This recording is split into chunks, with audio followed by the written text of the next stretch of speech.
साथियों, अभी हम लोग उपस्थित हैं एग्जाम टूर चैनल पर। बहुत सारे विद्यार्थी का लगातार कमेंट आ रहा था कि सर जो कोर्ट का वैकेंसी आया है, यानी कि सिविल कोर्ट का बिहार सरकार के द्वारा, यानी बिहार में, उसके बारे में थोड़ा सा आप बता दीजिए। सिलेबस में बहुत पेज फंस रहा है, तो एक एक पॉइंट को तोड़ तोड़ कर मैं बताऊंगा सिलेबस में, तो आप जरूर इस बात को समझे। क्योंकि पिछला बार का सिलेबस और वर्तमान समय का सिलेबस बहुत अंतर है, लेकिन तैयारी करने में बहुत अंतर नहीं है। थोड़ा सा आप ध्यान देंगे तो आप निकाल लेंगे। और एक बात आपसे बता दें, जो विद्यार्थी का ये कंफ्यूजन है कि कंप्यूटर का, तो कंप्यूटर का नॉलेज मांगा गया है, कंप्यूटर का जानकारी मांगा गया है, न कि कंप्यूटर का आपका डिग्री डिप्लोमा होना चाहिए। एक बात और बता दें, जिस विद्यार्थी के पास शॉर्ट हैंड है, जिस विद्यार्थी के पास टाइपिंग है और शॉर्ट हैंड है, वह सभी पोस्ट को भरेंगे।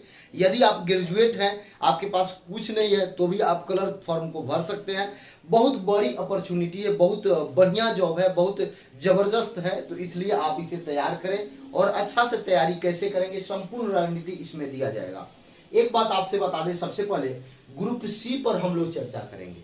और आपको जानना चाहिए कि पीटी एग्जाम होगा या ऑब्जेक्टिव होगा। पीटी अनिवार्य नहीं है, इसलिए उसमें मेंशन नहीं किया गया है, लेकिन ये लिखा गया है जब विद्यार्थी ज्यादा हो जाएंगे तो पीटी एग्जाम लिया जाएगा। यही कंफ्यूजन है सभी लोगों को कि पीटी का सिलेबस क्या है, मेंस का सिलेबस क्या है। तो मैं दोनों में अंतर बताऊंगा। क्या है, क्लर्क का अलग है, यानी कि सी पोस्ट का अलग है, और ग्रुप डी पोस्ट का अलग है। ये कोर्ट रीडर का, क्लर्क का, स्टोनो का, सबका है, लेकिन ग्रुप डी जो है चपरासी प्यून, इसका ये अलग सिलेबस है। दोनों में क्या अंतर है, कैसे है, कैसा होगा, इस बात को समझेंगे। सबसे पहले देख लें कि ऑब्जेक्टिव एग्जाम होगा पीटी, लेकिन वहीं मेंस में जब आप आएंगे तो सब्जेक्टिव और ऑब्जेक्टिव दोनों होगा। यानी कि कुछ पेपर आपका सब्जेक्टिव रहेंगे, कुछ पेपर ऑब्जेक्टिव रहेंगे। और आप समझे, उसके बाद इंटरव्यू होगा 10 अंकों का। यदि आपका पीटी एग्जाम होता है, आप ज्यादा फॉर्म भर देते हैं, तो पीटी में क्या क्या पूछेगा आप सबसे पहले समझे।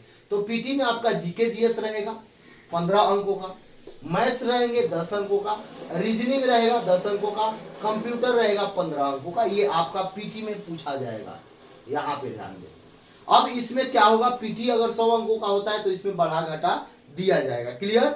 अब देखिए मेंस का सिलेबस क्या है, इंग्लिश 20 अंक का, हिंदी 20 अंक का, ये जुड़ जाएगा, यानी कुल 90 अंकों का होगा। अब आपसे बताएं कि मेंस तो पीटी और मेंस जो होगा ऑब्जेक्टिव और सब्जेक्टिव दोनों होगा, तो इन सारे एग्जाम ऑब्जेक्टिव में होंगे।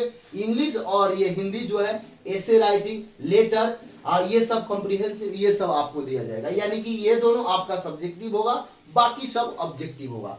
तो अब देखिए थोड़ा सा, ये संपूर्ण 90 अंक हो गया, यानी कि 20 अंक का हिंदी, 20 अंक का ये 40 अंक, और 15 15 30 अंक, 30 20 50 40 90 अंक का हो गया। यानी कि ऑब्जेक्टिव और सब्जेक्टिव पीटी नहीं होगा, पीटी केवल ऑब्जेक्टिव होगा। लेकिन जब आप मेंस में आते हैं तो मेंस आपका सब्जेक्टिव और ऑब्जेक्टिव दोनों होगा।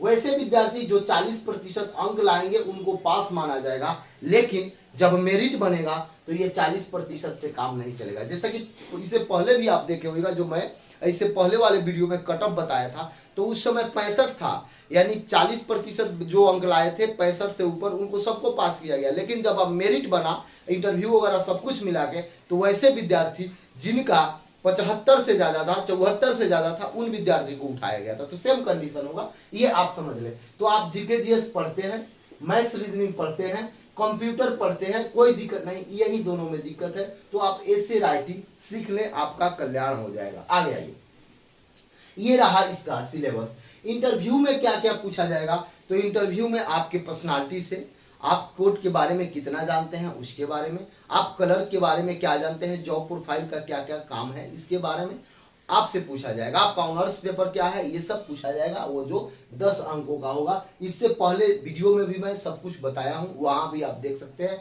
कोई कंफ्यूजन नहीं होगा। संपूर्ण कंफ्यूजन को दूर करने का प्रयास किया गया। अब देखिए, आपसे बता दें, जो 90 अंक का होगा ऑफलाइन एग्जाम होगा।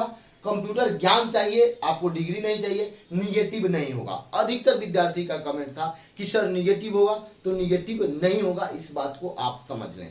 क्या, यदि पीटी होता है तो यही 4-5 पेपर पूछा जाएगा, हिंदी इंग्लिश नहीं पूछा जाएगा। यदि इंग्लिश हिंदी भी पूछा जाएगा तो ऑब्जेक्टिव में दिया जाएगा। यहां तक कोई दिक्कत हो तो कमेंट करें।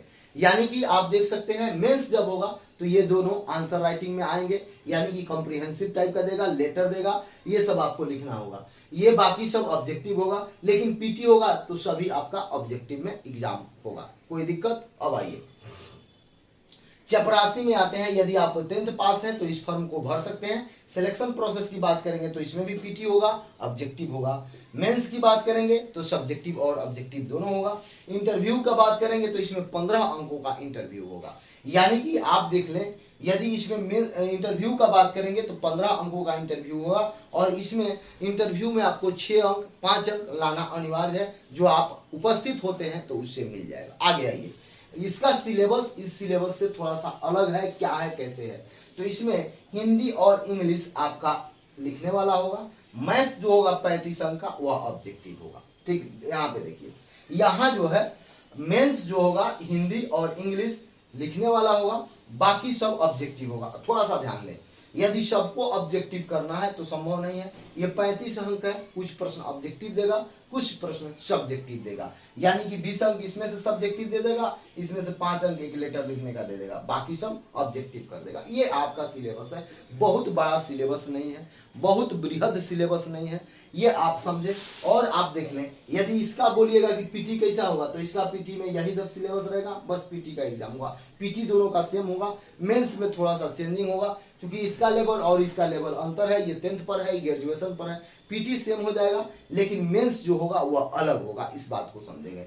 तो मेंस में इसमें हिंदी से ज्यादा प्रश्न पूछेगा, हिंदी में भी कुछ प्रश्न यानी आधा प्रश्न ऑब्जेक्टिव, बाकी सब्जेक्टिव। यहाँ सब्जेक्टिव, यहाँ ऑब्जेक्टिव। यानी कि आपको 1-2 एसे राइटिंग लिखने को दिया जा सकता है, 1-2 लेटर लिखने के लिए दिया जा सकता है। आपको यह भी दिया जा सकता है कि हिंदी में स्वच्छता एक अभिशाप है, या दहेज प्रथा एक अभिशाप है, इसका वर्णन करें। या भारत स्वच्छता के प्रति कितना जागरूक हुआ है, इसको लेकर वर्णन करें। या स्वच्छ पटना पर लेख लिखें, या स्वच्छ बिहार पर लेख लिखें, या बिहार के मुख्यमंत्री पर लेख लिखें, या बिहार के मुख्यमंत्री आप 7 निश्चय योजना पर कुछ भी दे सकता है। इस टाइप से आपका प्रश्न रहेगा, कोई इसमें समस्या नहीं होना चाहिए। यदि इसके बावजूद भी आपको कोई समस्या हो, कोई परेशानी हो, तो आप कमेंट बॉक्स में जरूर कमेंट करें। एक बात और हम बता दें, जो विद्यार्थी ये सोच रहे हैं कि सर हम लेख कैसे लिखेंगे, एप्लीकेशन कैसे, एप्लीकेशन लिखते हैं ना, गाय पर लेख बचपन में लिखे हैं ना, काऊ पे लेख इंग्लिश में लिखे हैं ना, यही सब आपसे पूछा जाएगा, थोड़ा सा स्टैंडर्ड हो जाएगा।